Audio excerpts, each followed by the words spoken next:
Le point numéro 4, la parole est à M. Miral, conformité et extension de l'équipement communal de vidéoprotection. Le conseil municipal a décidé de la mise en place d'un système de vidéoprotection en équipant 11 sites distincts sur le territoire de la commune.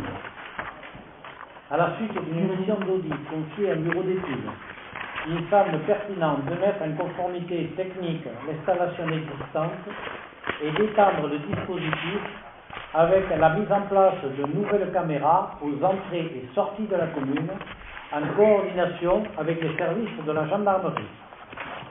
L'estimation de la dépense est de 328 805 € hors taxe. Je vous propose d'adopter le projet technique présenté et de solliciter l'État pour l'obtention d'une autorisation préfectorale préalable ainsi que l'attribution d'une subvention la plus élevée possible dans le cadre du Fonds interministériel de prévention de la délinquance. Ce dossier de financement pourra être présenté également à tout autre financeur institutionnel. Merci André. J'ouvre le débat. M. Lopez. Une question, parce que la copie n'est pas extrêmement précise. Je vois qu'il y a 8 caméras qui sont positionnées sur les entrées de ville. Et je vois un certain nombre de points bleus, mais comme ils ne sont pas très très clairs, je vois qu'il y en a une dizaine à peu près qui sont positionnés en centre dans le reste du village. Est-ce que ça correspond à ça? Ou est-ce que c'est des changements de type de caméra, des remplacements? Ce sont les caméras existantes aujourd'hui que nous reconfigurons et que l'on modernise. Toutes celles qui sont dans le centre, voilà. Plus les 8 qui sont en périphérie.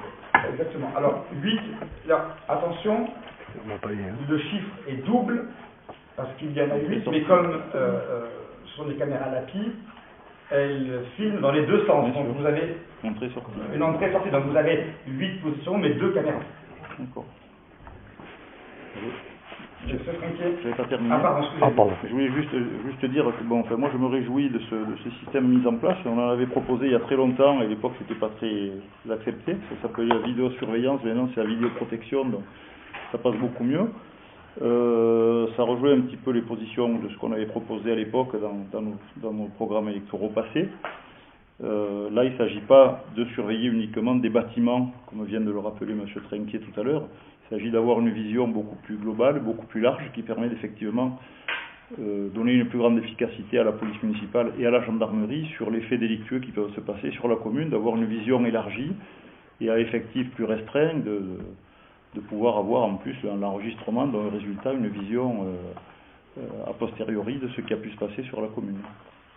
Donc on se réjouit, je voterai pour. Monsieur Trinquier.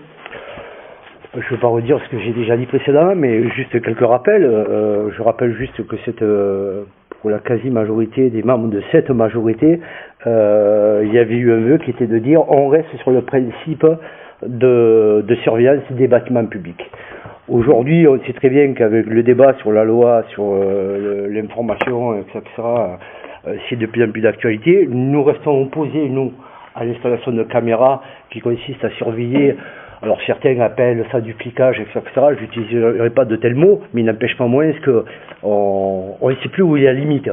Donc on reste, nous, attachés au principe d'améliorer la surveillance de nos bâtiments publics, d'autant plus que l'efficacité de ce système n'a pas encore été vraiment prouvée. Je verrai juste le rapport que j'ai vu, moi, de la direction générale des polices, je crois que c'est un truc comme ça, où pour l'instant c'était pas probable. Alors peut-être parce qu'il n'y a pas suffisamment de recul, mais voilà, donc on s'abstiendra en fait, puisque autant sur l'amélioration du système de l'existant on est favorable, autant sur l'extension nous sommes contre. Merci M. Trinquier. Je voudrais juste rappeler que notre équipe majoritaire est tenue par un contrat que nous avons passé avec les Jacoumards en mars 2014. Dans ce programme-là, que nous avions tous validé en mars 2014, et à la page 21, il est écrit « Nous poursuivrons la coordination avec la gendarmerie qui instaure une coopération renforcée sur le terrain. Dans le cadre de ce partenariat, nous équiperons les entrées de la commune de caméras LAPI pour la lecture automatisée des plaques d'immatriculation. Elle facilite les investigations menées par la brigade et contribue grandement à limiter les risques de cambriolage. C'est un engagement que j'ai pris devant les citoyennes et citoyennes Jacou avec mon équipe en mars 2014. J'ai 6 ans pour réaliser avec toute mon équipe ce programme. Ça a été validé, écrit et voté par la majorité de nos concitoyens. Je tiens à écrire Madame Dufresne. Au niveau de la désignation... Comme vous voulez, dans le choix. Comme vous me regardiez, pardon. Au niveau de la désignation des sites, je vois qu'il y a la salle Wood. Monsieur Javier m'a expliqué que c'est derrière la salle Wood et sur les côtés où les caméras vont être installées. Vous n'avez pas prévu la MJC, qui est un bâtiment public. Est-ce que c'est... Si Ben, elle est déjà. Dans le dossier de Déjà, la MJC. Bien entendu, puisque ce n'est pas une caméra neuve, la MJC est déjà équipée. Il y a déjà une caméra sur le pignon de la MJC. Oui, mais les caméras qui sont sur la MJC,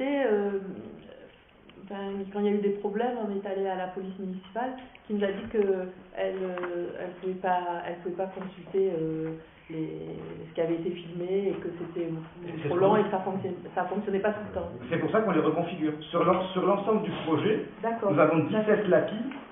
D'accord.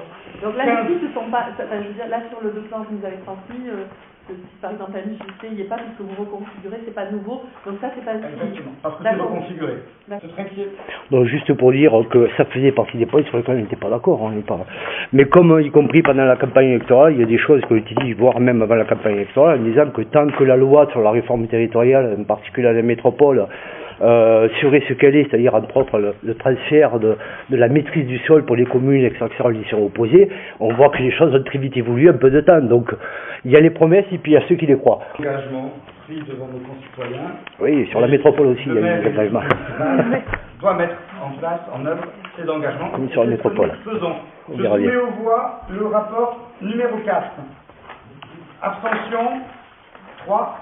Vote contre. Unanimité, moins de 3.